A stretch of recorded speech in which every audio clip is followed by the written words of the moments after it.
Can one of you share this particular, because it's on the chat? It's okay. I started to share. It's okay. Yeah. Apareyam mitastvanyam prakritim viddhi me param jivabhutam mahabaho yedam daryate jagat. Yes. Devi 7.14 Devi hi esha gunamai mamaya duratyaya mam evye prapadyante maya metam tarantite 7.19 Bahunam janmanamante jnanavan mam prabhadyate vasudevah sarvamiti sa mahatma sudurlabha 8.5 अन्तकाले च मामेव स्मर्णमुक्त्वा कलेवरं यः प्रयाति समद्भावं याति नास्ति यत्र संशयः 8.16 आब्रह्म भुवनालोका पुनरावर्तिनोऽर्जुन मामुपेत्य तु कौन्तेय पुनर्जन्म न विद्यते 9.2 राजविद्या राजगुह्यं पवित्रमिदम् उत्तमं प्रत्यक्षावगमं धर्म्यं सुसुखं कर्तुमव्ययम् 9.4 मया ततम् इदं सर्वं जगत् अव्यक्तमूर्तिना मत्स्थानि सर्वभूतानि न चाहं तेष्वस्थितः 9.14 सततं कीर्तयन्तो मां यतन्तश्च दृढव्रताः नमस्यन्तश्च मां भक्त्या नित्ययुक्ता उपासते 9.25 यान्ति देवव्रता देवान् पितॄन् यान्ति पितृव्रताः भूतानि यान्ति भूतेज्या यान्ति मद्याजिनोऽपि माम् 9.26 पत्रं पुष्पं फलं तोयं यो मे भक्त्या प्रयच्छति तदहं भक्ति उपहृतम् अश्नामि प्रयतात्मनः 9.27 यत् करोषि यदश्नासि यज्जुहोषि ददासि यत् तपस्यसि कौन्तेय तत् कुरुष्व मदर्पणम् 9.29 समोऽहं सर्वभूतेषु न मे द्वेष्योऽस्ति न प्रियः ये भजन्ति तु मां भक्त्या मयि ते तेषु चाप्यहम् 10.8 अहं सर्वस्य प्रभवो मतः सर्वं प्रवर्तते इति मत्वा भजन्ते मां बुद्धा भावसमन्विताः 10.10 तेषां सततयुक्तानां भजतां प्रीतिपूर्वकं ददामि बुद्धियोगं तं येन मामुपयान्ति ते हरे कृष्णा थैंक यू माताजी Yeah, each one of you can take turns every time we meet, so that you will get practice. Don't feel shy. That will help. So we were at what? Can anybody tell where we finished yesterday? 7.6, 7.5 we finished, I think. 7.6 we finished because we were going to continue with 7.7 today. 7 then. Yeah. Okay. So 7.6 was Yetad Yonini Bhutani. Can one of you share the screen if you don't mind? Go to 7.6. Etad Yonini Bhutani Sarvani Tupadaraya Aham Krishnasya Jagataha Prabhavaha Pralayasthatha. That was 7.6. That is Krishna is... Oh, okay. Yeah, Allah. So Krishna is within all the created things, material and non-material.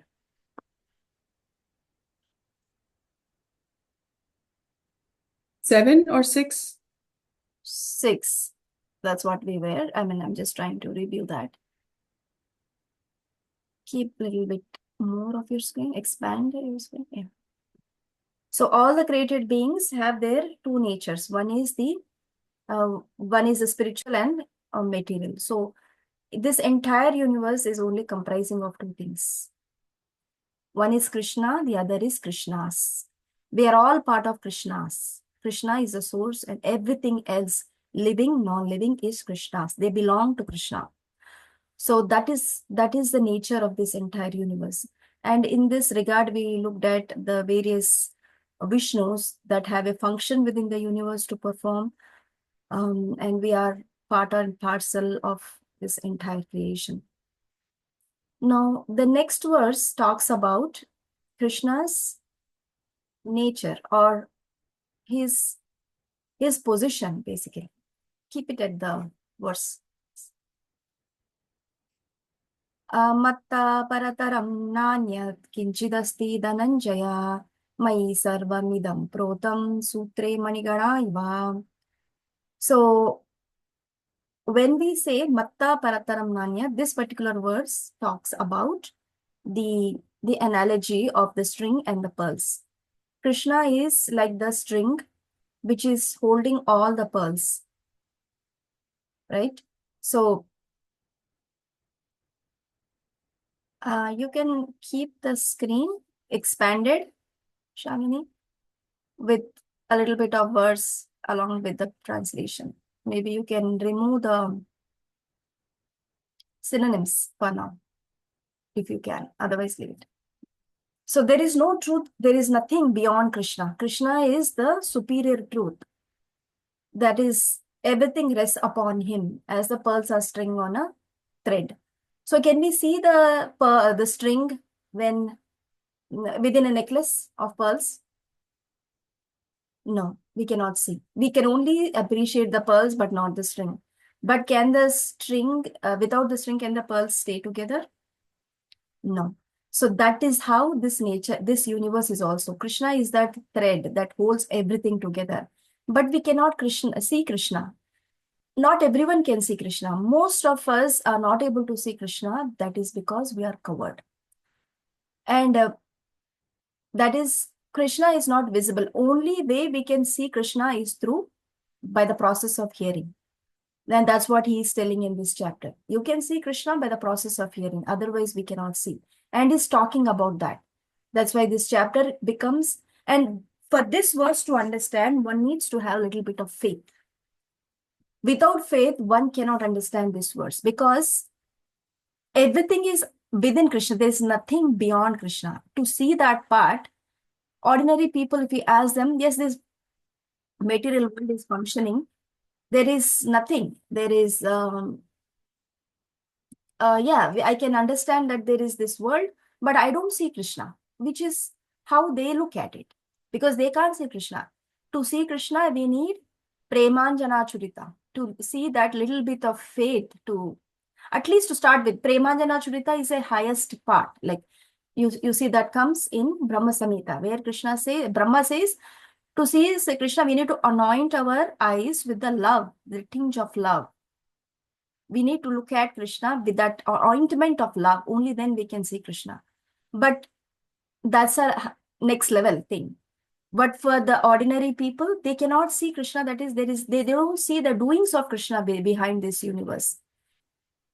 That's why they can't appreciate that verse. So this particular verse is placed within the section of Bhakti section. That is because it starts at the faith level. We need to have a little bit of faith to get to that point that Krishna is the string that holds all the entire universes. There is no truth superior to him. Everything rests upon him and under him.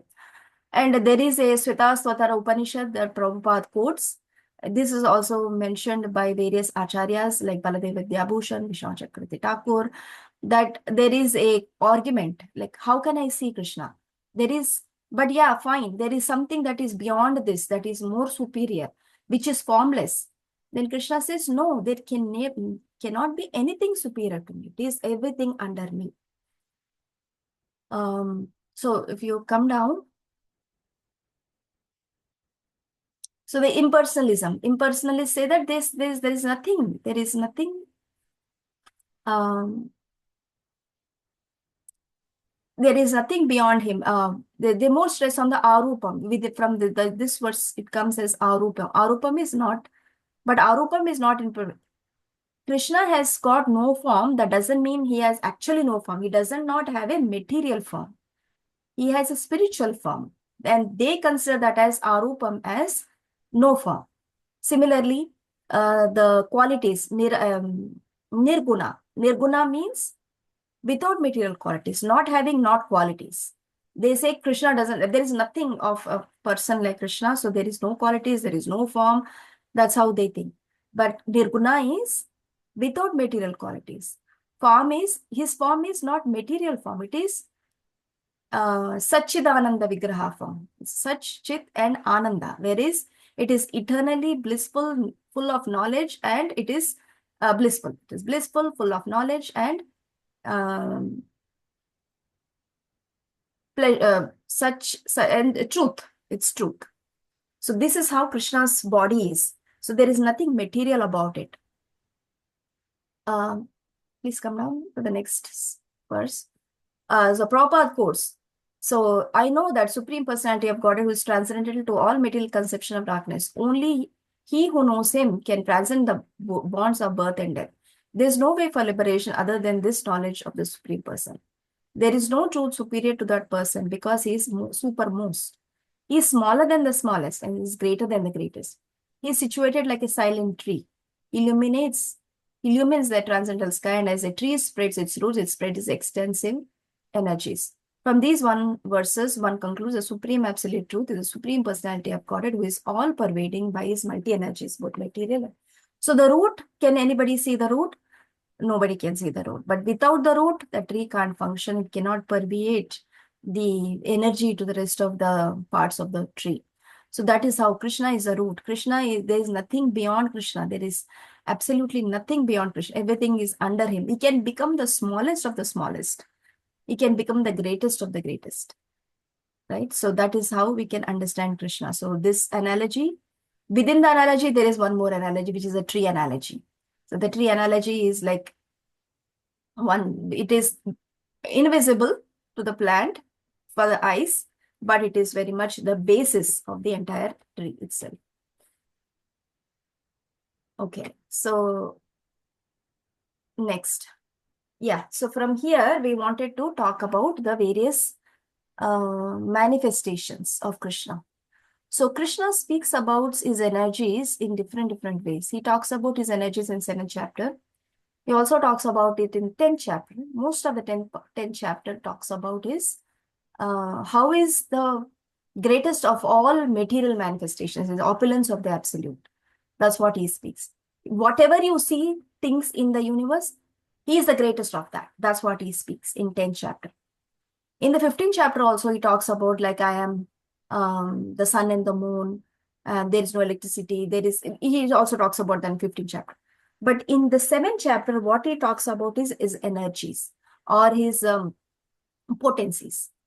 So we wanted to discuss this amongst groups here. We have how many people today? 16. So 7, 8, 9, and 10 are the, 7, 8, 9, 10, and 11 also. Yeah, you said 8 to 11. Yeah, 8, 9, 10, and 11 are our verses that we need to cover within the groups. So we have 16 people, including me. So if I exclude myself, then there are 15. Maybe I'll make 4 each groups. That's okay. I'll make 4 each, and then each of you can take one verse. First group can take first 8th, 9th, 10th, 11th in that order. And discuss that for 5 minutes. We can't spend a lot of time also. Discuss for 5 minutes and come back and present to the rest of the team each of your realizations of that. I also gave that as a homework item. What did you understand from this verse, and how can you see Krishna, perceive Krishna within the universe? And what did you most connect with? And what is the difficulty to see Krishna in that way? Okay. Breakout rooms. We have 2 people, like just to count if Say you that. have to divide. we are two people in the same one window. So you're 16 in that case, right? Okay. 18. No, 18. Priyambada Mataji is with 2 devices, so that So also needs to it be compensates. Okay. Yeah. No, Mataji, I just joined it.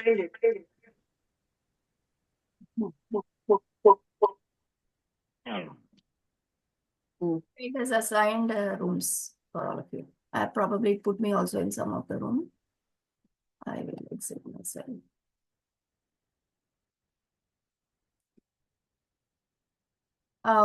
Okay, which one? Room 1 takes 8.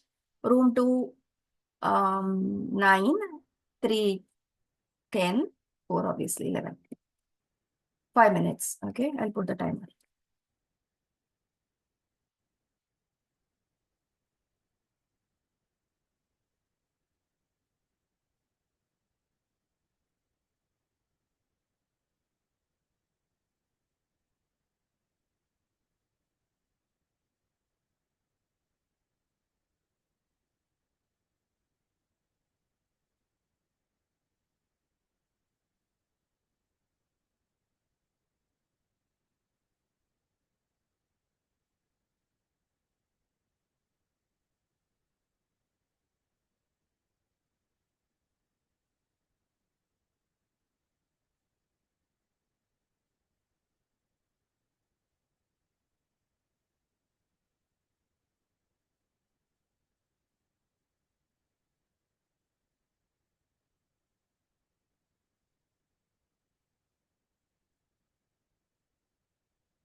What is that, Ram? Mataji, would it be okay? I created a diagram yesterday, so would it be okay to share that diagram? Oh, yeah. For your group or for the all the Actually, I created I didn't know which group we were going to be. So I'll just share it when it comes our turn, group 3, yeah, because I don't want others to get confused. right, yeah. Let everyone come back and 17 people are here. So we were 16, but right now because of I think Priyamata Mataji has 2 devices. Yeah. First group, I didn't remember the names, so please come forward. Who is the first group? Yes, Palak Mataji, me, Priyamvata Mataji, and Dipali Mataji. Okay. Mataji, I logged out of the other device because my volume works there in the that I logged out.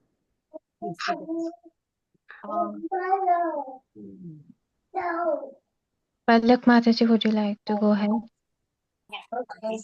So, Mataji, we discussed verse 8 in our group, and please feel free to add if I miss anything. So, the summary of our discussion is that in the verse 8, we can identify that how we can realize Krishna in the material world. And there are 5 ways which are mentioned in this particular verse, which is in the taste of water. So, by taste of water, the analogy that is given is that there is pure water that we drink, and then there is this impure water. We are not attracted towards, we cannot consume the salty water of the sea, which is impure, but we take the pure water, and Krishna is in the purity of the water. And What is Upma? the thirst quench that we feel when we consume water, right? I think that satisfaction is Krishna. And similarly, the light of the sun and the moon, I think it states that the light is actually coming from the Brahma Jyoti. It's emanating from that, but how we realize Krishna in that is that we feel some sort of happiness when we feel the sunlight on our face or when we see the moonlight. So that happiness is, we can feel Krishna in that. And then the third is the syllable Om in Vedic mantras. So if you see that there are so many mantras which start with the word Om, for example, Om Trayambakam Yajamahe. So it all starts with Krishna. Everybody is eventually worshipping Krishna, taking his name. So he is in every Vedic hymn. And then in the sound in ether, I think this is something that we struggled with. We could not find an example for this. But for the ability in man, I think everybody is born with different talents, right? And that talent is Krishna, that is given to us by him. And I think another thing that was highlighted in this verse was that uh, this Lord Chaitanya establishes Achintya Bheda and the Bheda Tattva, whereas there is simultaneous oneness and still there is difference between us and Krishna. So this was the summary of our discussion. Please feel free to add if I missed anything. Very nice. So the Krishna is a taste of water. I'll just add a few things. Krishna is a taste of water because of Krishna's presence. The water tastes the way it tastes. Actually, there is no taste to the water, but it adds taste to the everything that it is added to. Right? You want to cook something without water, it becomes we can't even eat anything without the wetness. Right? That wetness is water, and the taste that every Krishna adds, the water becomes tasty, or the things that we cook with water becomes tasty because of the presence of Krishna in it. So Krishna is the essence of that water and is the taste of the water. And what are the other? Krishna is the Light of the sun light of and the sun and the moon, like you said. The light, and it's also in scriptures, it is described Krishna's, the sun and the moon are the 2 eyes of the Lord. In that way, figuratively also. And then, like you said, like when we experience that warmth of the sun, especially in the winters, we love it. Similarly, the cooling effect of the moon, we love it, and you can experience that on the full moon day. So that's the essence, and because of Krishna's presence in that, we feel that is then what else? Krishna is the sun. Syllable Syllable Om. Yeah, it may be, maybe one of you might ask me a question, but before you ask, let me say that we don't chant Om in Hare Krishna Mahamantra. That's because its Mahamantra is beyond any mantras. Usually mantras start with the syllable Om. And Om is that word with which you can, this whole creation is come from that sound. And that also points to that Shabda Ke Paurusham Rushu. Some of you might say how ether is, so the entire universe got manifested through the sound in the beginning of creation. When Brahma heard, he heard only sound before everything else was created. So so everything in the universe is created through sound potency. That's the ether. And Krishna is that Om because Om is made of the three letters within Om also. A, U, and M. It's Aum. A-U-M. Aum. So A stands for Krishna, U stands for Radharani, M stands for the Jivas.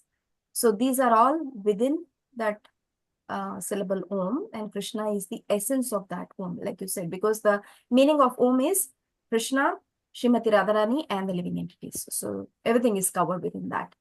His internal potency, external potency, and he himself. Pranava is that, and Shabda is the sound. He is the sound through which the whole manifestation is created. That's why he is that. And Paurusham. Paurusham is the ability. Paurusham is ability because ability can be used in Krishna service, then it stays with us. If abilities are not used in Krishna service and if they are used to show off one's ego, flare up one's false ego or one's strength in a false way, then they'll be taken off. So the abilities that we all have, if we use in Krishna service in a humble mode, then they stay with us. Example, can that be of Kamsa? Kamsa was showing off his abilities and he was the wickedest man and also the strongest man at that time. And he was using all his energies against Krishna. Krishna killed him, so he had to lose not only his energies, but also his life. So if we use our energies, abilities in Krishna's service, they stay with us. So he's the essence of that ability in a person. Okay, good. Next verse, 7.9.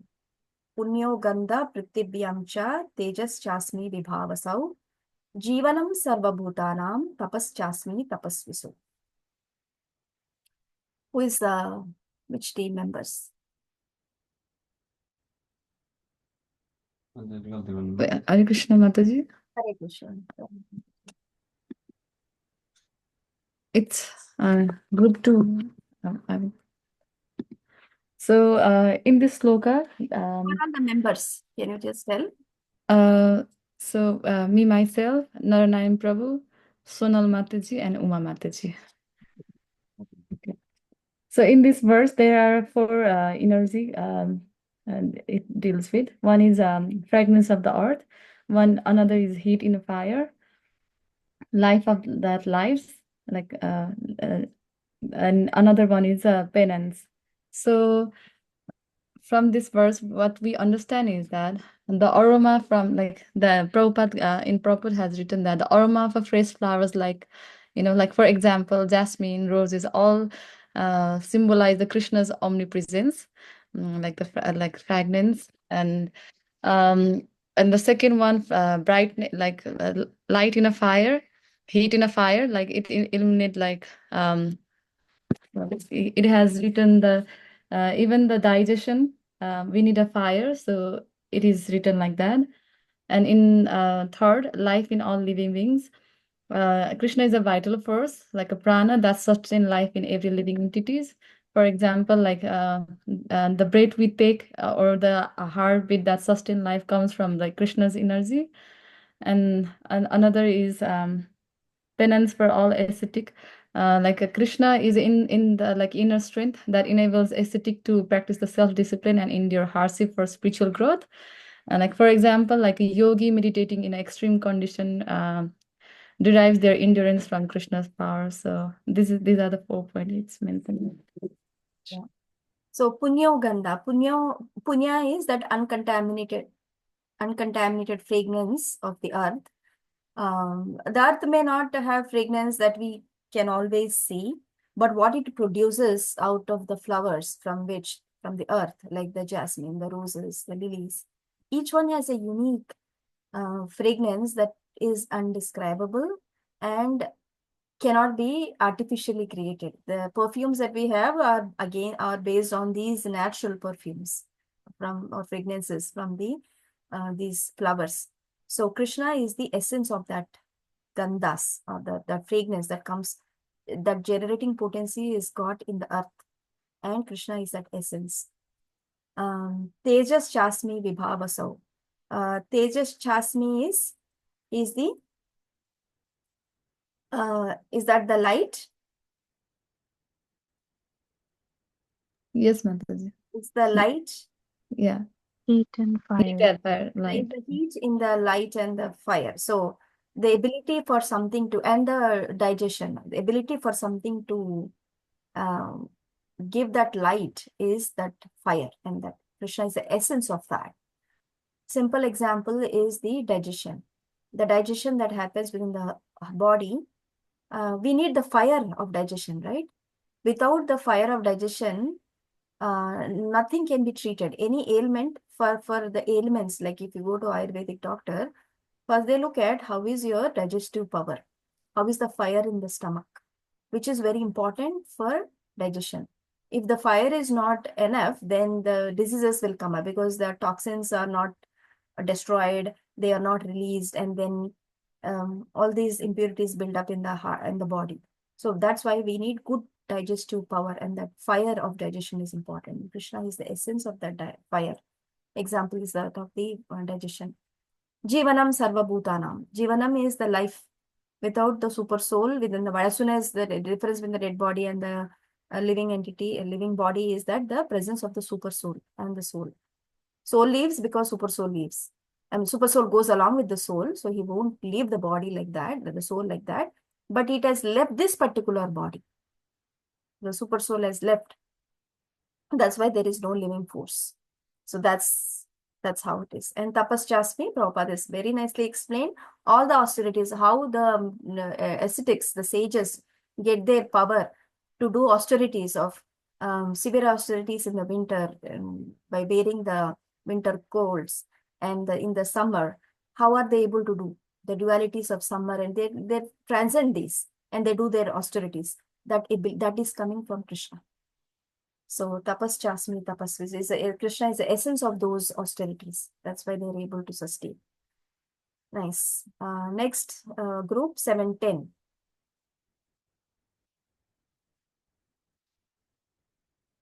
Is that you, Shalini? Can't hear you.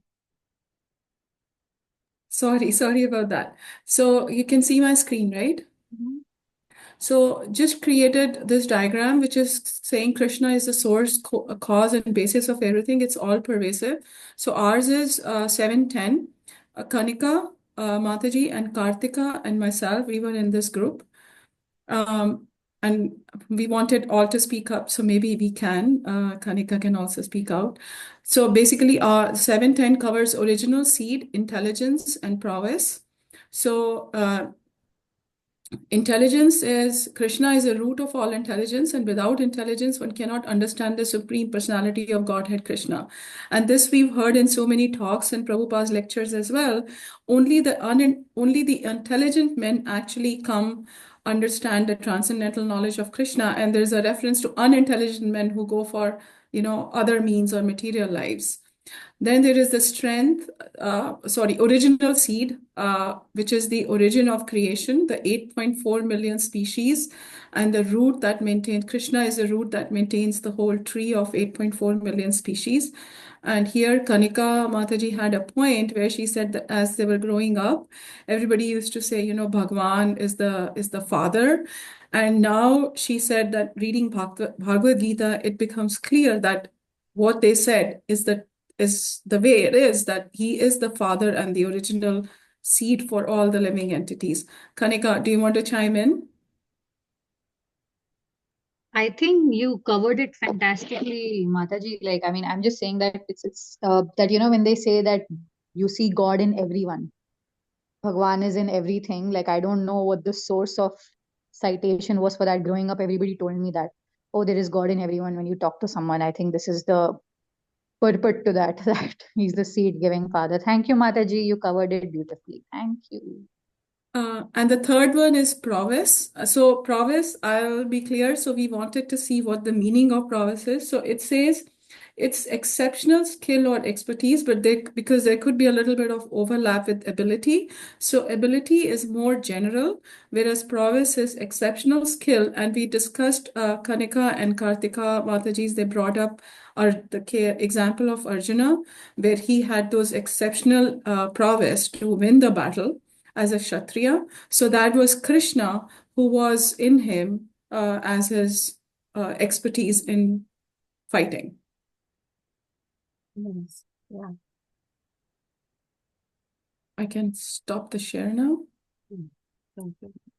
Yeah, Krishna is that seed-giving father. Bijam Mam Sarvabhutanam. Vidhipada Sanatanam. Buddhir Muddhirmatam. He's the intelligence of the intelligent people, and he's the the prowess of the powerful. The fine arts, the skills. It's a fine-grained thing, like rather than the ability, which can be a broader thing. Yeah. So he's that essence of these great things that we all can appreciate. Okay. Yeah. Next one. Next group. Hare Krishna Mataji. Ours is 711. Mhm. Purport is a little small, but the relations are a little deeper for all of us. So here the Krishna is talking about the strength of the strong and about the passion and desire. So what we were discussing is like Devi Mataji, Toshi Mataji, Gyan Prabhu, Hema Radhika, and myself.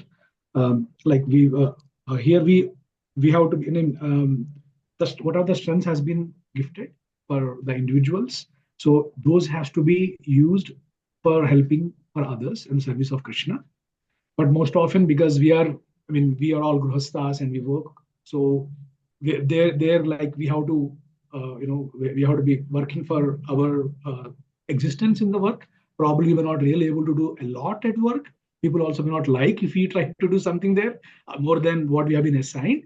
So Prabhupada has established where we have ISKCON centers, we have so many services side by side we can do.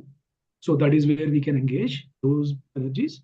And one point Toshi Mataji mentioned, like this is all Devi Mataji's points, and Toshi Mataji's point is like if we don't engage those that strength and desire, then Krishna will not be that strength. So that will be used against us.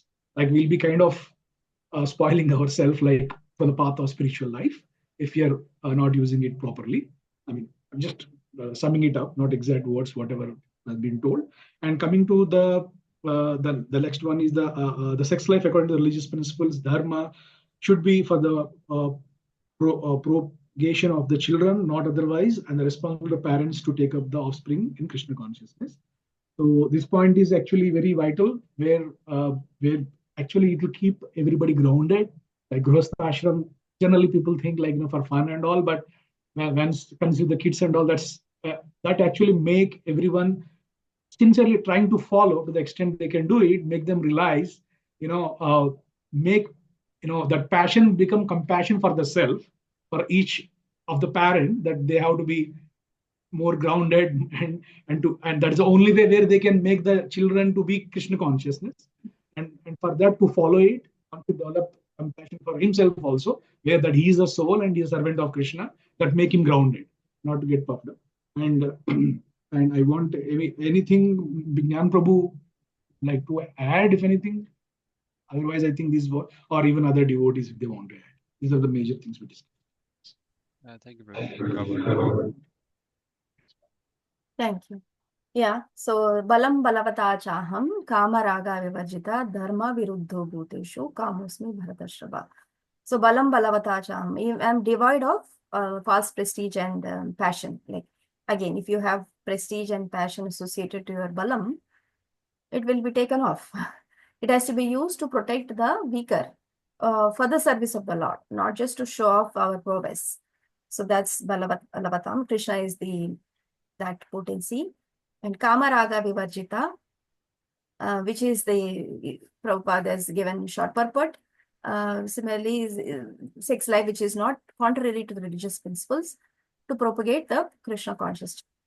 So one point we can understand here is there are many living entities in the universe, which probably in the 6th chapter we would have seen that what happens to those people who haven't completed their Krishna consciousness business in this life, which are called as brashtas, or which have not completed, for example. Yeah. Yoga brashtas, which is they have somehow or the other, they couldn't complete their journey and they have stopped it, or it was not mature. So what happens to those people? Krishna says in the 6th chapter, Suchinam Srimatam Gehe. I give them birth in Suchinam. Suchinam are Brahmanas. Srimatam are the wealthy people. So these people are born in the rich and aristocratic families and Brahmanas families so that they can continue. Rich people have the ability to support all these propagation of Krishna conscious activities. So the souls that take birth are automatically given that facility to continue. Brahmanas, similarly, they have their Brahmanical teachings imparted to their children, and that they'll continue. So this is how the propagation happens. And who will give that birth to those people?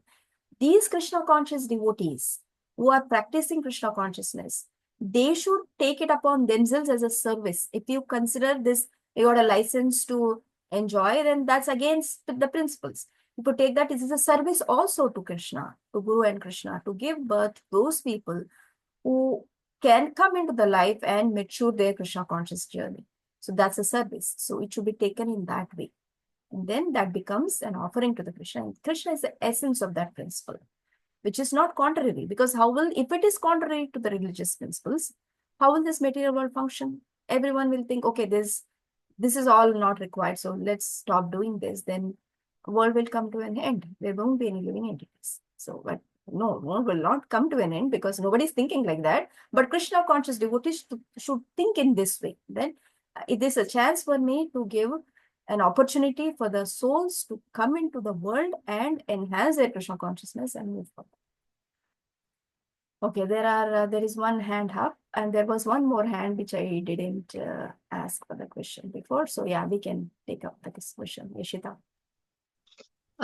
Yes, Mataji. So I have a very small thing to ask. Like, I need clarity on this. He says, I am the strength of the strong, devoid of passion and desire. And so you said that it should be kind of used in Krishna's service. But even if someone, like you give the example of Kamsa, even if he was like an asura, all the asuras also kind of derived the strength from Krishna only, right? I mean, without Krishna, that strength of the asuras can also not be present. So is it not right to say that, like, I mean, then what is it meant by that devoid of passion and desire, and why is he kind of focusing on that? Because even like the yogis who are actually not doing who are not perfect, like they are just doing the Ashtanga yoga practices, though they also derive the strength from Krishna. So all the asuras and all the wrong, which are used for wrong things, so that should also be from Krishna, right? Yeah, everything is from Krishna.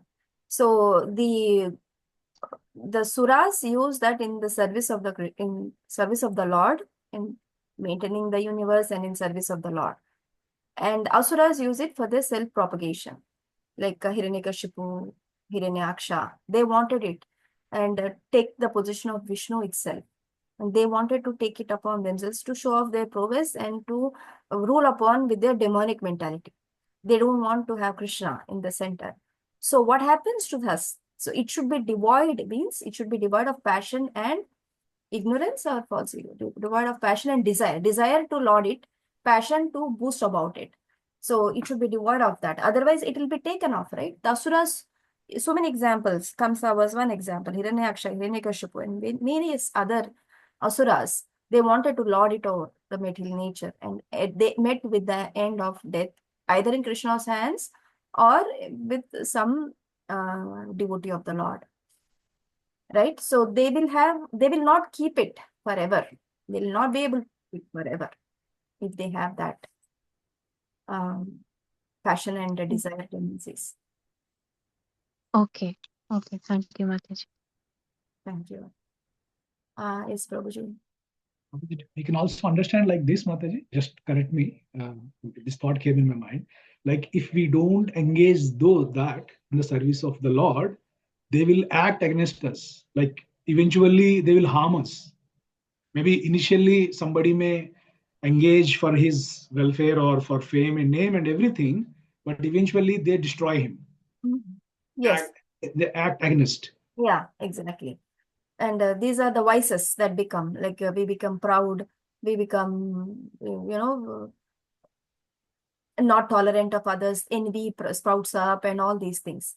So it becomes, they act against us and they'll pull us down only. This is all the coverings of Maya, the external energies acting in this way.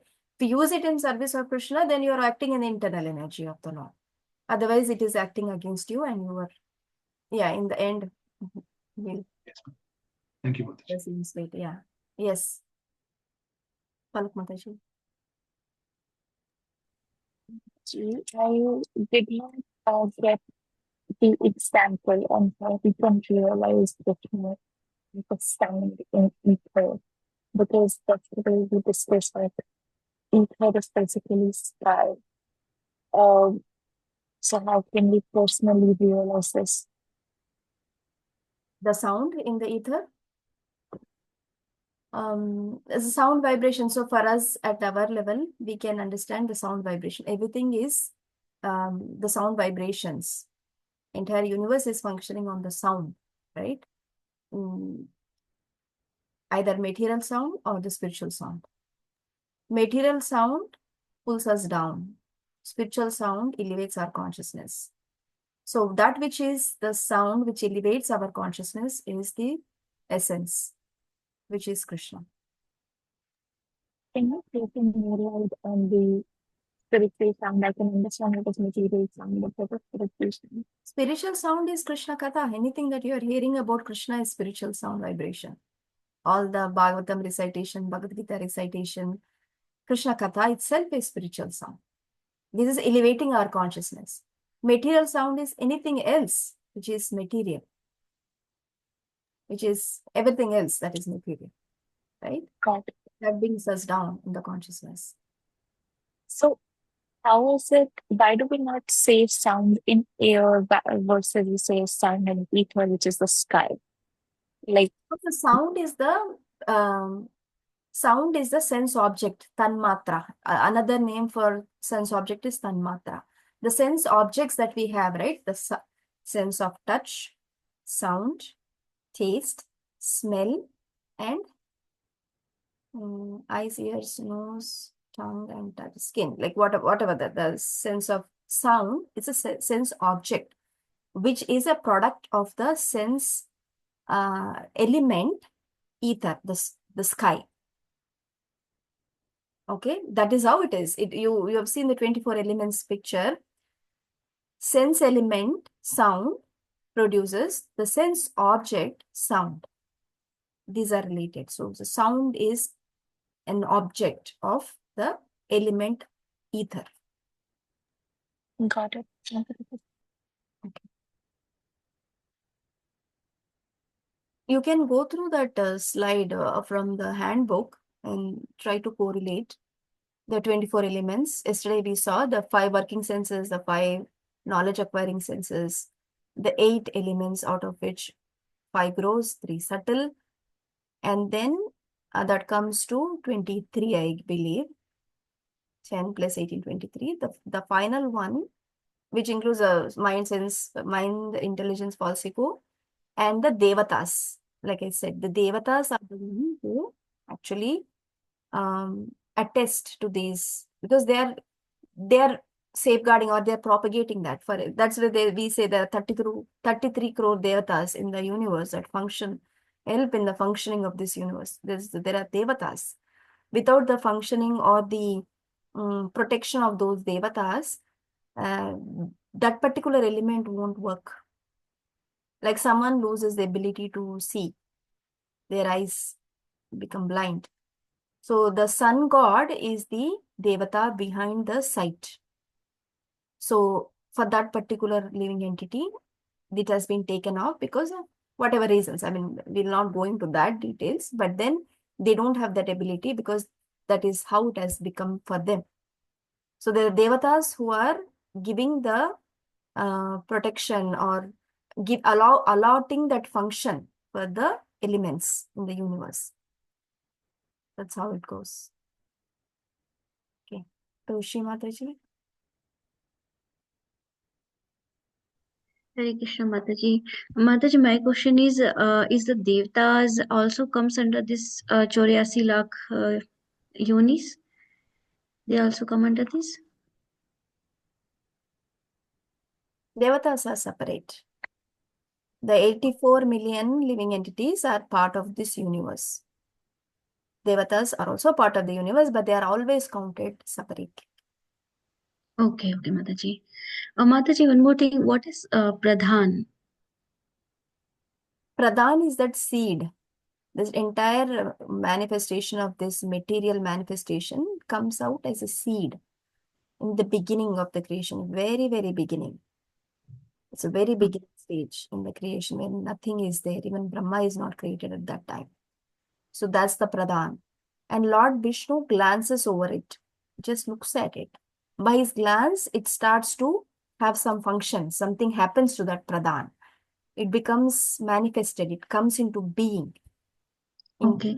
Mataji, we can say the Pradhan is creates the Mahatattva? Yes.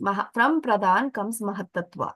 Mahatattva comprises of these, is a false ego. It has a false ego. Because as soon as it touches the material thing, the real ego becomes false ego. That I am this living entity, I am this body, all that comes into the being. So that becomes in the three modes. The three modes become also activated: goodness, passion, ignorance. And all these elements get created, the gross elements, the subtle elements. Each devata is there against that. Okay? So Okay, that's Mataji. how it gets. One more question. You just use a word Tanmatra. I have also heard it somewhere, but can you please elaborate it a little further? Tanmatras are these sound objects. Sound, sense of sound, touch. Please help me with that. Sound, touch, taste, smell, and Sound, sight. Sight. Right. Five. These are tanmatras. These are sense objects. Okay. Okay, Mataji. Thank you, Mataji. Hare Krishna. Hare Krishna.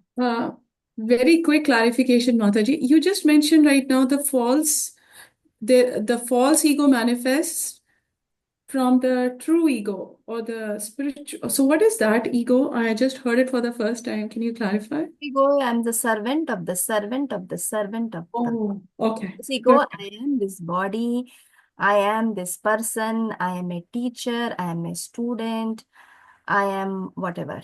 That's false ego. Thank you very much. Okay, moving on to this set of verses are covered. Then we'll move on to 12th now.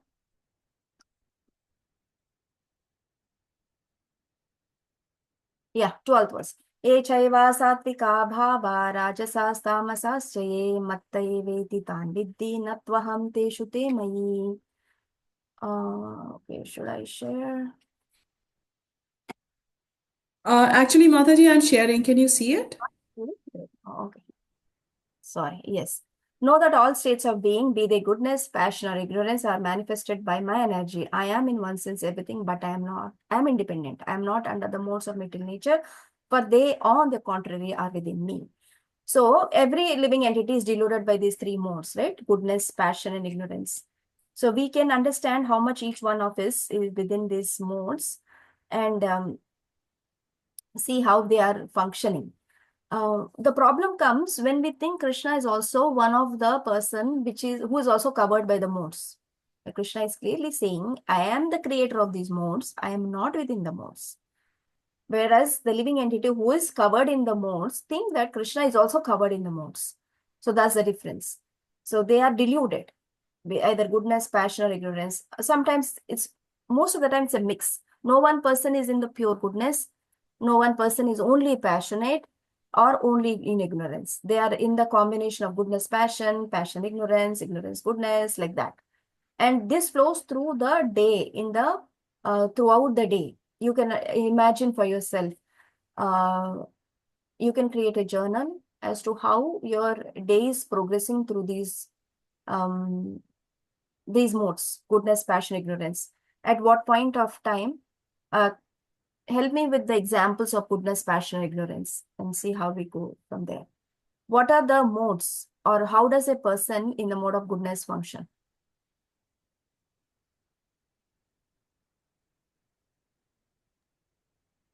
Maybe by doing charity Yeah, or feeding people. that can be a passion also. I want to show off my wealth.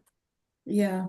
Mataji, when we are liking to listen Bhagavad Gita, we are taking interest in that. We want to do Vigraha Seva. That is, we are in most goodness form. Yeah, when we read scriptures, when we early morning time, when we are not agitated with so many emotions as yet. Mataji, anything when we are alone and there's nobody, anything material we are in contact with, and we are in contact with mostly with the scriptures or listening any sant, right? So that there's no chances we are trying to show off our knowledge, or we are trying to show off our, because if somebody will be there somewhere, this kind of impurities come in, because we are not that elevated yet. Somewhere false ego we start satisfying if we minutely observe ourselves. So observe yourself. Write down what is going on in your, I want you to practice, all of you to practice this. How the modes are affecting you through the day. What is a predominant mode? If you can share some of you next class, how the modes are affecting you: goodness, passion, ignorance. And are you able to catch yourself while you're going through that emotion? And if you are able to catch yourself and just catch yourself in that moment and reflect, okay, what is this emotion that I'm going through? What is it covered by? Passion, ignorance, goodness. And how I can offer this to the Lord and go beyond this. If you can start contemplating on that, because Bhagavad Gita is a practical book, right? We need to apply what we are learning. Otherwise, this becomes goodness, passion, and ignorance becomes theoretical. They always come up in any book you read: goodness, passion, ignorance. And what are these after all, right? What are these? How I can relate to them? How do that impact me? So go through that emotions, identify those emotions for yourself. Write it down. Goodness, how is it impacting me? At what time? When I'm surrounded by people or not? Passion, when that is come. When I am surrounded by people, when I want to show something, or when I'm in working mode, when I have to execute something, I need to deliver something. Ignorance, how does it impact me? At what time in the day? I am deluded by, and what kind of actions I take in these, right? So if you can do that exercise for yourself and keep doing that, it will help you to connect with yourself better. And if there is something that is, and then that feeling that can be offered to the Lord also to purify it. If there is something that is hindering our progress, we can offer that to the Lord and make progress. So if you take up this exercise of identifying the modes that you're going through in a day, on a daily basis, it's not something that only for tomorrow or next 1 week. It's a personal activity. You can keep doing it. Which mode am I impacted? How is it impacting?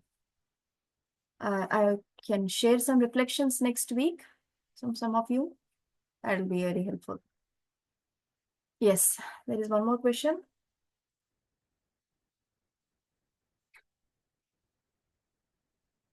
Any other question before we move?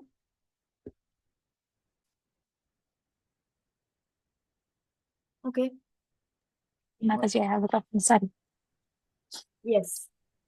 So Mataji, we see that, I mean, this is what I have understood, that Krishna also takes incarnations where he allows himself to be covered with energy so that he can also experience all of this. He can also enjoy all of this. So, if in his incarnated forms, is Krishna under the modes of energies? Which forms? So let's just say, oh, whatever pastimes we read, right? For example, uh, talking about his childhood pastimes, right? When he kind of his Makhan Chor's story and these kind of stories that I'm referring to. I don't know all of them, to be very honest. That's I'm stuttering here.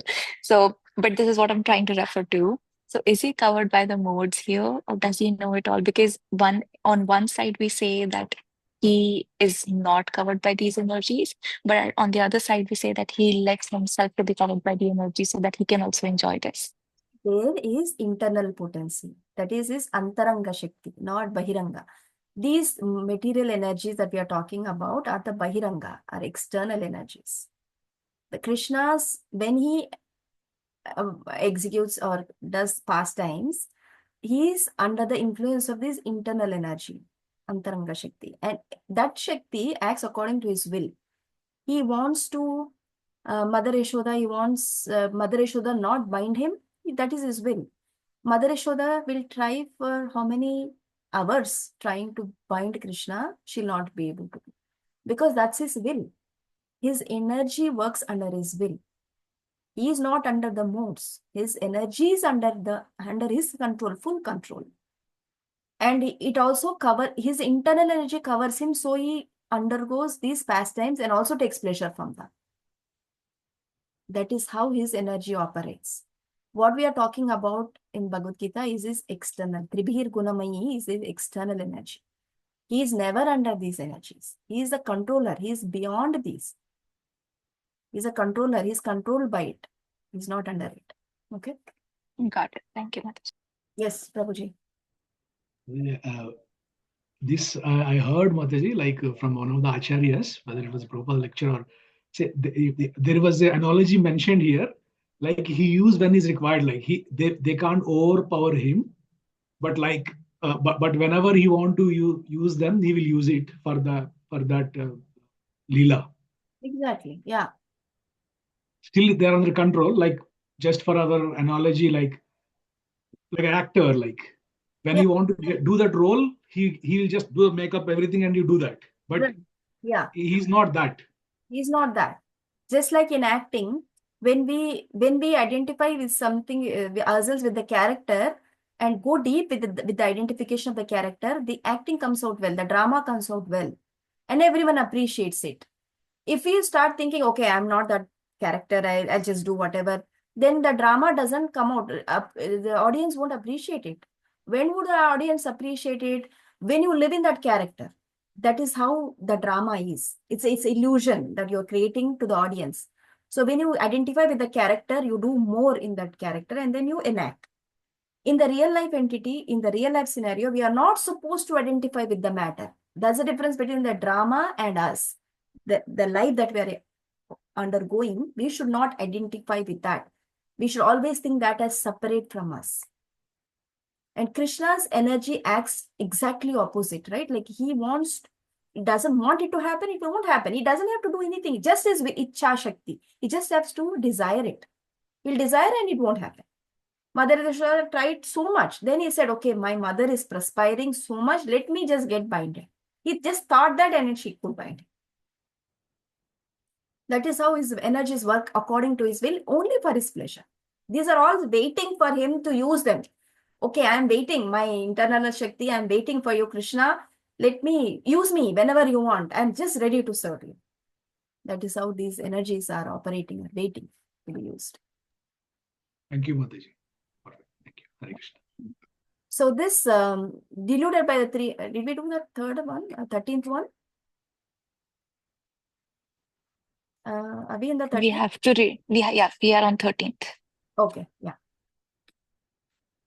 त्रिभिर्गुणमयैर्भावैरेभिः सर्वमिदं जगत् मोहितं नाभिजानाति मामेभ्यः परमव्ययम्. Deluded by the three modes, goodness, passion, ignorance, the whole world does not know me, whom I am above the modes and inexhaustible. So they are all in the modes, but they think that Krishna is in the modes. That's why they are deluded. So we should go beyond that mode to understand Krishna. That's why one exercise that we can do is this, what we just spoke, that let's identify ourselves where we are, how this, how we are operating. So how is this modes and why are they happening to us like that? Why are we covered by the modes? There are two potencies that are impacting us, which is avaranatmika Shakti and pratshepatmika Shaktis.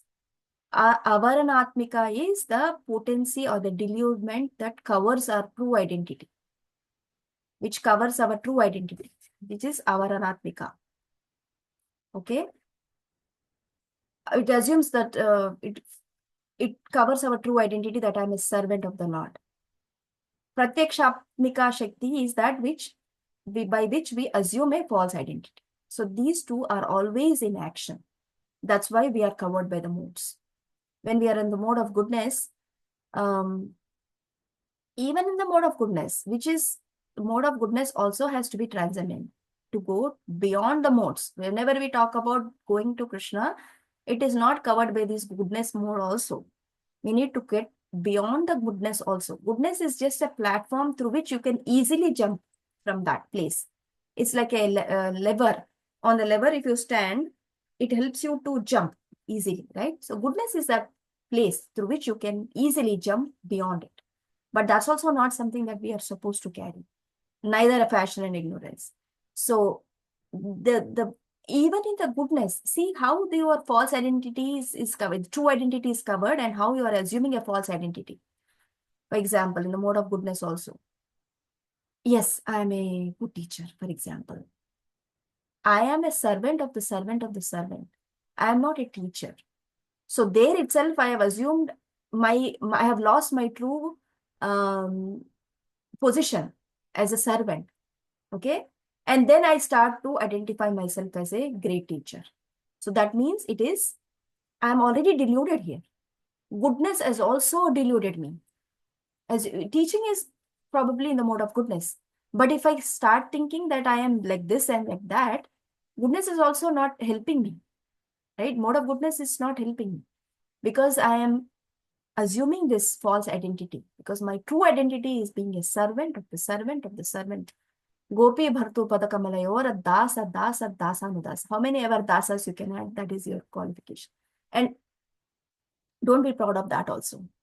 Some people say, I am dasanu, dasanu, das, and add so many dasas. But there is also some false ego coming and showing its colors. Yeah, see, I am acting as a das. So we need to be true to ourselves. So let's identify what is operating, what are we operating by. Sometimes these can be very subtle. Very, very subtle. Without our knowledge, they slip in. Without our knowledge, like we may think that, yes, I am in the mode of goodness. I may be doing this in a service mode, but then there is something that is harming somewhere. It's a very subtle thing. We need to identify those things and identify and catch ourselves doing that. And we don't have to prove it to anyone. It is not to prove to someone. It is for us to purify. And Krishna is only looking at that, right? Our efforts. And he will award the results when he desires. It's not that we can ask Krishna to award because I've made this much of progress. He will award whenever he thinks we are ready. Our thing is only to continue to identify ourselves, purify ourselves, get to the next stage. And the subtle things are more harder to go. Gross things will go. Gross things are like I'll dress up in a devotee attire. I may wear tilak, I may wear kantimala. These are all gross external things. They come up very easily. But the subtle things is where we getting rid of those false ego conceptions. Those are the hard ones, and they go very late also. So identify for yourselves, like, goodness, passion, ignorance, and how are we operating? And let's hear next week. And this is a continuous exercise, not like a 1 week. So let's do that. So the next verse, right? 7:15. You have a question? Someone has a question? Palak? Yes, Mataji. So Mataji, just talking about the realizations right now, just yesterday I was thinking that why am I doing all of this? Why am I learning all of this? Why am I reading all of this? And the answer that I gave to myself was, it makes me feel peaceful, right? That's the answer that I got. And then I think another answer, I feel that there are people who kind of understand there is this path of liberation where it's going back to Godhead, going back to the spiritual world. But my uh the trouble that I have there is, so if we think about some XYZ dish in the world, which I have not tasted, I have not seen, I do not long for it because I don't even know what that is, right? So how do you long? How do you think that this is the path, that this is where I have to be? Because you don't know how it looks, you don't know how it tastes, you know nothing about it.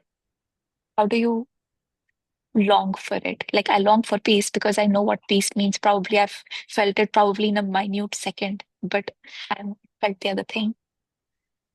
Yeah, So how do you do? no, this is right. How do we go to that next level? It's a very internal question. You're putting here. That's very nice. That means you're thinking. Yes, it is.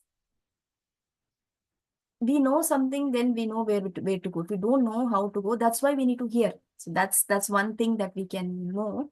Where we have to go is by hearing process. Because that's the only way we can know, right, about Krishna. Otherwise, how we will know? Because we have forgotten that. We were once upon a time with him.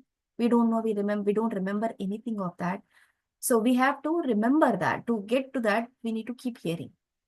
Hearing, Shrunuvatam, Savakata Krishna, Punyashravana Kirtana, Hridayantastu hi abhadrani, Vidunoti surutsatam. These abhadras within the heart will be removed if we keep hearing. That knot in the heart will be destroyed. It will be broken as we keep hearing on this path, on this process. Stick to this process. Don't leave this process anytime. Keep hearing, keep only hearing, keep only the vibration enter, good positive, spiritual vibrations enter into your ears and heart. It will be revealed. This is a revelation, science of self-realization. Nobody will tell you where you have to, how it looks like. There are scriptures that define how it is in the Bhagavad Gita, Srimad Bhagavatam. Krishna describes his abode in the 15th chapter. You will hear that. Maybe we'll give you some inclination how it looks. But these are, again, this Bhagavad Gita is an elementary study, right? Like Krishna is giving some like advertisements to come to his abode. So I'm giving some knowledge to Arjuna and to us, and advertising how this spiritual world is. But to know more about it, we need to read Srimad Bhagavatam, how the devotees are there, how Krishna's abode is. And then to more mature further, to know about how God thinks, then we need to read Srimad Chaitanya Charitamrita. How devotees operate, what are the stories of the devotees that Srimad Bhagavatam gives. Krishna is giving about the knowledge about himself. Now, how the devotees discuss among themselves, what are the activities of Krishna with his devotees, by knowing this knowledge is Srimad Bhagavatam. And to know about Krishna's mentality, his nature, that is Sri Chaitanya Charitamrita. So we need to put ourselves in these scriptures, keep vibrations of these scriptures in our ears and hearts. Then if it will be revealed, this will be revealed. At some point you say, I just have to go to Krishna. You get that realization. Nobody will, like, as you eat food, three things happen when you eat food. What are the three things that happen? You will become satisfied. You keep eating, you become satisfied. You get nourishment, and you also get detachment from the food. These three things happen, right? Nobody has to tell you when to stop. After eating some portion, you know when to stop. That comes automatically. All you have to do is keep eating. That's all it is. Just keep eating. Just keep hearing. Thank you, Bhagavad. I think I know what you're saying. Thank you. Mataji, if I may, Prabhupada also stressed a lot on just chanting. So he said chant all the time. And then from what I've understood and heard is that as you chant more, the Chetas Guru inside, the Paramatma inside, actually guides us more and more. Yeah. That's, Yeah. Chant and hear. Hear yeah. every syllable you are chanting. Then the progress happens much faster. Yeah. Yes, Prabhuji. Thank you, Mataji. I just want to share what I heard, and I can say like a little bit experienced about this process of bhakti to the Mataji, what the question she asked about the peace. So there are different processes which will give peace, meditation and all. Initially, we also get the peace in bhakti, but eventually we can also experience the love of God when we are sticking to the path and we are doing devotional service. We also get that I mean that as you mentioned, one has to experience it. So the difference between the other paths and Krishna consciousness is that satisfaction, what you said, like that in the form of love of God, when the reciprocation happens. So, and we need not to wait till we get Swarupa Siddhi, but the activities what we are doing, like regularly going and meeting the devotees, doing the services to the extent what we can do it. So then the reciprocation happens through Krishna from through devotees. So that actually makes us like the more and more we are, as you mentioned, like we stay in this path and we are experiencing it, that taste will not get anywhere else in any other processes actually. So this is one thing like acharyas which have been telling, and that the foundational stone is like the chanting. Like Prabhupada always mentioned, 99% of our progress depending on our chanting. That's why like we are being told by all the senior Vaishnavas like try to come to 16 rounds and again once we come 16 rounds and we try and see like whether we can able to complete rounds in the Brahma Muhurt and we can increase more rounds, and that is what actually the revelation happens within everybody to the degree we are doing what has been mentioned in the scriptures given by our acharyas. What has been told to us is very simple. Chant ABCD is what they said, right? Association, books, chanting, and dancing. So we just have to do that. These are very simple things. But to the rigor that you do these things, that makes the difference. And the devotion service is simple. But to get to that end state, that is where your application, your heart that comes into the picture. Otherwise, it's just chant 16 rounds, eat only prasadam, associate with the devotees, read books. That we can do as a ritual also. But how you apply these things will get to the next stage of bhakti. The taste will come by applying these in that how they have told us to do, not just as a ritual. So this applies for everyone. I mean, I may be saying this, but I also need all this, right? Like I'm not I have present in any of these. By saying that, at least I will also chant attentively. Can I also add, Mataji, that yes, many of us probably come to Krishna for multiple reasons, maybe peace, inquisitiveness, because of distress. There's a variety of reasons. And it's just when we go, as the other devotee said, when we involve ourselves in devotional services, when we spend time at the temple, at festivals, going to Vraj, to the yatras, that atmosphere gives you that pleasure. And then you start seeking that and you come back to the material, your regular life, and you think we still have so we have death, we have disease, we have miseries, we have all of those, right? Old age, all of that. So how do we get out of that? Going back to Godhead. So we get more vigorous just when we get the reality of our life, when we get a taste of spirituality. So whenever you go to the temple, you probably have such a beautiful, wonderful experience. When you come back to your material life, you don't have that same experience. So you get that taste, and that's what you're seeking for. So it's not necessarily it is peace, yes, but the ultimate goal is Godhead, where everything is blissful. So Yeah, thanks for sharing, Prabhu. Yeah. thank you. Yes. Each one Thank has you, everyone. Thank you realizations. for adding. Yeah. So let's quickly go to the last verse for the day, which is 14th verse.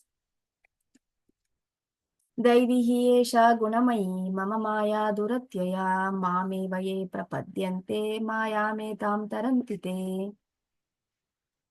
This divine energy of mind, consisting of the three modes of material nature, is difficult to overcome. But those who have surrendered unto me can easily cross beyond it. So, this is that verse. This is one of the memorization verses that you have, right? So, why is this? So, this material energy is very difficult to overcome. But Krishna is saying it is very easy for one who has transcended or surrendered unto me. What is this? Why is this energy difficult to overcome? Why is it? That's because it is one of Krishna's energy. It is also Krishna's divine energy. It is divine because it does not fail in its execution. We, the living entities, are part of the Para Prakriti. Sorry, Apara Prakriti. Para is material, Apara is spiritual. Krishna has categorized the living entity as the Apara Shakti, right? Para or Apara? Para is Krishna's, apara is material. The opposite, yeah. Para is superior, spiritual. So we have been defined as a spiritual energy, yet we succumb to this inferior energy, which is the Maya, which is what Krishna is saying in this. Devi hi Esha Gunamayi, which is diluted by the three modes of ignorance, passion, goodness. It is very difficult to overcome for the living entity who is part of the superior nature. He is overcome by this inferior nature. That is because this inferior nature is very obedient to the Lord. Whereas the superior nature people, we are not that obedient. We succumb to, and that's why we succumb to her rather than to Krishna. That's why it overpowers us. Even though we are the superior energy, we can have the superior energy because we are oriented towards the material energy. We become influenced by her rather than overcoming her. And Krishna is giving a formula as to how to do is to surrender to him, not to her, not to Maya Devi, but to Krishna.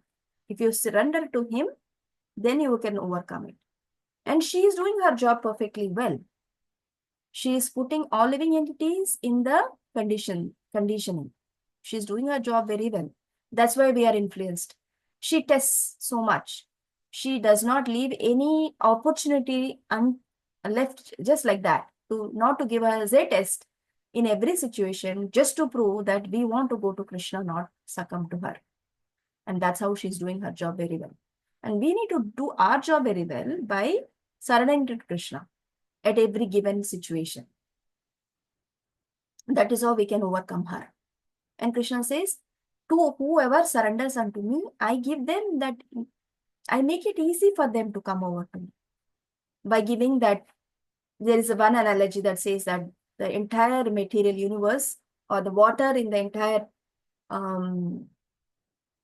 material world becomes like a water contained in the hoof of in the calf's hoof prints, right? That's how it becomes. The entire Bhava Sagara becomes that much small, that easily can be crossed. So Krishna is giving that you surrender unto me, then you can cross beyond it. And how we can do that? We need to approach a person who is not under these modes. We need to approach a person who is not under this mode and surrender unto him. Through him you can understand Krishna. Right? If you go to a person who's tied with his hands, how you can get liberated, how you can untie yourself. You are also tied up, the other person is also tied up. How you can untie your hands? One has to be untied, right? To open your bonds. So that person is Guru.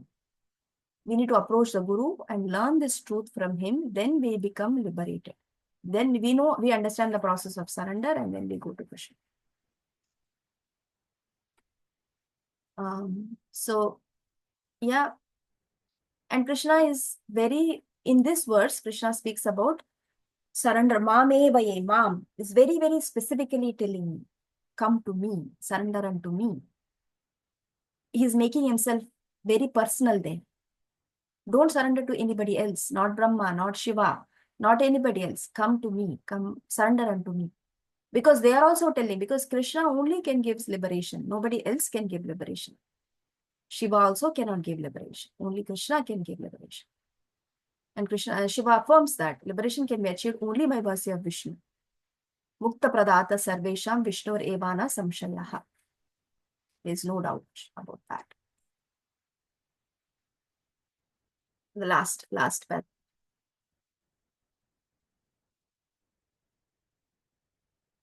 Okay. Yes. Vigyan Prabhu, you have a question? Yes, Mataji. Thank you very much, Mataji, for the nice, wonderful explanation. So, in one of the paragraphs, second paragraph, yeah. Guna means rope, Prabhupada explains, and conditioned souls tightly tied by the ropes of illusion, man bound by when his hands are bound, so he cannot free himself, as you just explained. A rescuer must be there, and that rescuer must be liberated. Mm-hmm. So in that case, yeah, obviously spiritual master is the representative of Lord Sakshat Dharituna Samasta Sastra. Mm-hmm. And in some cases, when the spiritual master somehow or other due to modes of material nature seems to be deviated from the path. For example, when Srila Prabhupada left his body, there are some cases when the initiating gurus also this came of this sannyas ashram. So in that condition, how we can understand that who is liberated or who is not in this situation? How is the disciple supposed to take the further steps? Because he has assumed that the spiritual master is liberated in that condition, and there could be some effects, psychological effects, and many things which could further affect in such condition. So, how to understand when someone is liberated or not? That's the question. So if the guru is coming in the bona fide sampradaya, we have 4 sampradayas. If the guru is coming in one of the sampradayas, we can safely assume he is the right representation of the Guru Parampara. That's first. The second point so one should not be doubtful that is he the right Guru. I mean, there is a process to identify the Guru, first of all. In the Prabhupada class, I think, what is that class name? For initiation, it is important. IDC? IDC. It's gone, yeah. It's gone It's type of disciples. course. And then there is a major portion of that class is about Prabhupada, because Prabhupada is our preeminent Siksha Guru. And he has appointed these gurus within him, and they are representative of him, and he is representing the parampara. So from that perspective, they are all bona fide. Now, every living entity has a choice at every given point. Even Guru is making a choice. He's making a choice to connect with Krishna or with Maya. However, he is representing the right sampradaya. So, if that chain is broken in between, the disciple need not have doubt on the parampara, but the person who is representing the parampara has broken because of his identification with the matter, not with the spirit. We can understand that. We need to come to that. Yes, faith will be broken, faith will be shaken. Many people can lose a lot in the devotional service if that happens. It's very unfortunate if that happens. We pray that doesn't happen at all, at least for upcoming good number of centuries.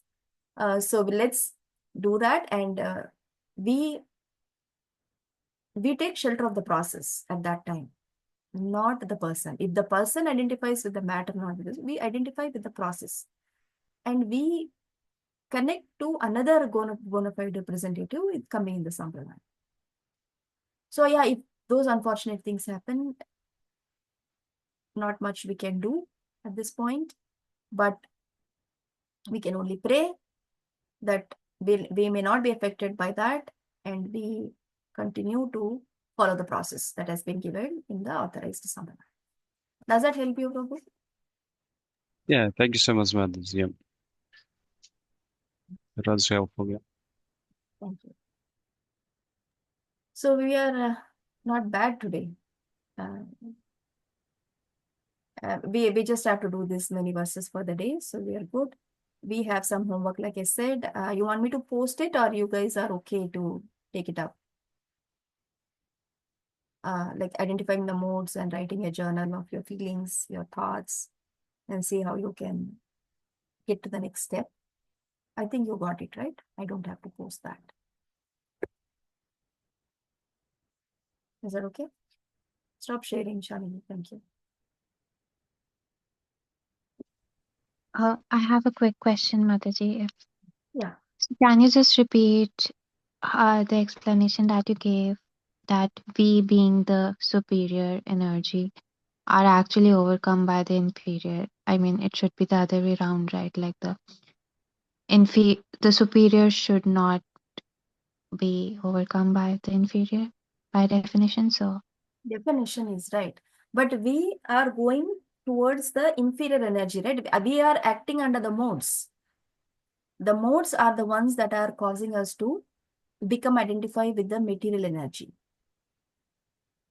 That's why this exercise. So we can identify how are we impacted by that energies. This is Krishna's energy. That is divine energy. She does her job very well.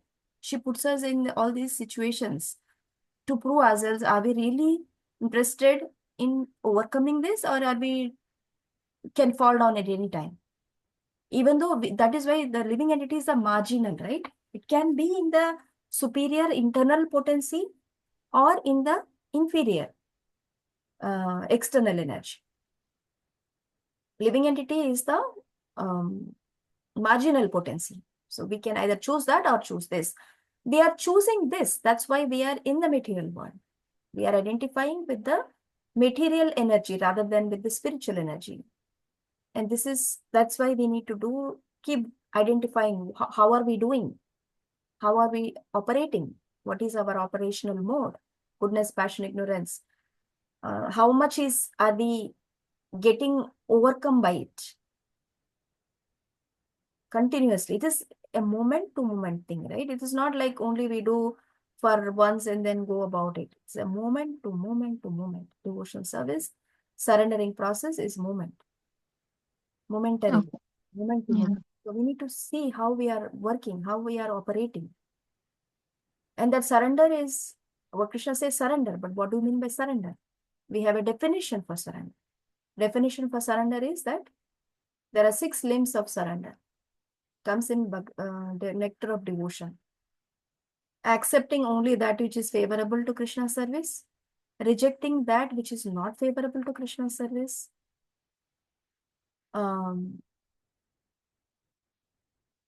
thinking that Krishna is my maintainer, Krishna is only my protector, humility and compassion. These are the 6 limbs of surrender. You can refer to the definition. What is that Sanskrit? Can anybody remember? Anya Abhilasha. That's pure devotional service definition. This is Oh, Shradvita Sharanagati. That's the last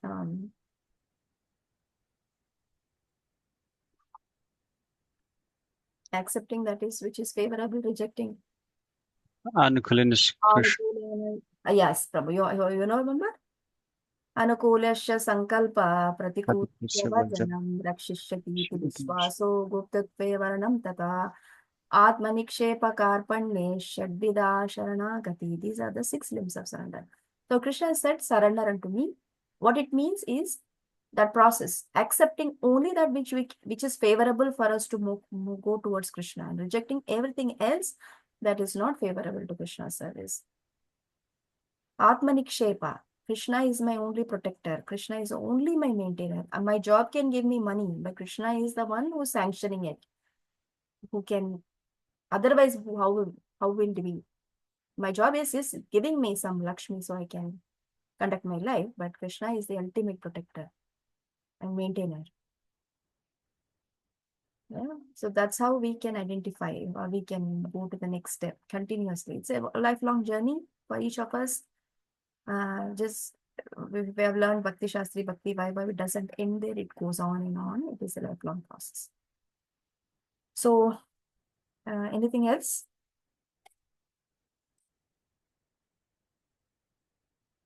Next week we will do, as I think Ladini Gopika Mataji has posted, the next set of verses. If you can read those and come, that will be helpful. Then, any other questions or comments?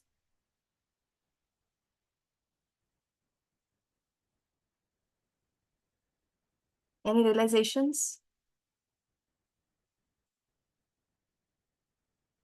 Yes.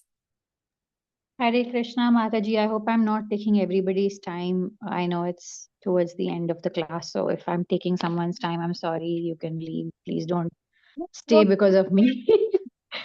Mataji, there was a time where I know it's a lifelong process, and I can't. This realization also, Krishna willing, I hope it doesn't change. But it's everything is a lifelong process, so I'm really touching wood right now, touch wood. But there was a time I used to chant just for the heck of it, that I need to finish X number of malas. And I firmly believe that there has been some kind of kripa from devotees. Like I volunteered with devotees, and I have a feeling that I had such a nice time, and that maybe they felt like I got some kripa, because I know myself very well. I know it's not in my hands. My nature, I know that very well. And somehow after that kripa, I am able to chant more rounds, not because I want to hit a target, but because I want to. That it's not 16 versus 17 versus 15. It's more like I want to, and I know that's not in my hands. That for sure, some deity kripa or association with some devotees kripa has been there. Because knowing myself, I had this self-imposed that no, I have to do 8 malas for Bhakti Shastri to be eligible. So I'll do only that. And I think I got some, like now I chant more, not because of hitting 16, 15, 14, 11. I think there is an unseen hand, like no matter, I can't say that, oh, look at me, I've become self-disciplined, because I just know myself incredibly well. I'm 36 years old. I've known myself for 36 years. And I have a feeling that somehow the deity and the devotee association, especially devotees, I think I've gotten a lot of blessings from them. Wonderful. Yes. Keep going, Kanika. Give us also that blessings that you have received. Yes, I'm really Oh patit, yeah, I Mataji. just wrote. I was also just thinking. Yeah, thank you for sharing that, and I I am also very just fallen. I don't know my blessings. I hope they don't do more harm than good. They'll be like, oh, great, I was doing 20 malas. Thanks, Kanika. Now I'm doing 19. So I'm a fallen soul. I don't know if I have the capacity to bless, but I know I can feel it, because I just know how stubborn I am. And they are useless self-imposed rules that I've made for myself. And the only thing that can break through that is devotee association and deity kripa. Yeah, sweet to say that. But thanks for sharing. Yes, Ramina Mataji. Mataji, I just have one realization. Yesterday I was going through Bhagavad Gita chapter 7, and Krishna said that Aham Bija Pratapita. And I was eating pomegranate with my Prabhuji, and there were lots of seed, right, in pomegranate. And after eating that, so these seeds are all given by the main source is Krishna.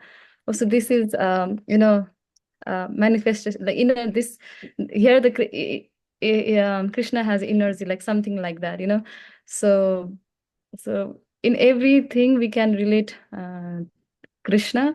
That's my realization from eating pomegranate, like seed. So wherever I see the seed, I feel like, oh, aham bija pratapita, aham bija. So Krishna is everywhere. It's like that. So Prabhupada has made this, Krishna consciousness so easy that we can relate everything with Krishna. So that's all. Thank you. Thank you, Prabhupada. Thank you, Mataji. Thank you. Very wonderful. Yeah, each seed has a potency to create another tree which generates billions of such seeds. That is Krishna's energy. Each seed, you see, has a potency to become another tree which can generate how many seeds. So it's like ever expanding. Material energy is that. And what to speak of this, if this is the material energy, what to speak of the spiritual energy of Krishna? Incomprehensible, inconceivable for us. Yeah. Any other? Okay, we'll conclude here. Vanchakalpatarubhyascha kripasindhubheva patitanam pavanebhyo vaishnavebhyo namo namaha. Anantakoti Vaishnavi ki jai, Shri Prabhupada ki jai. Have a wonderful rest of the week. We'll be next week, same time. Yeah, please read the verses that are there for our next session. Thank you. Hare Krishna. Thank you, Mataji. Hare Hare Krishna. Krishna. Pranam.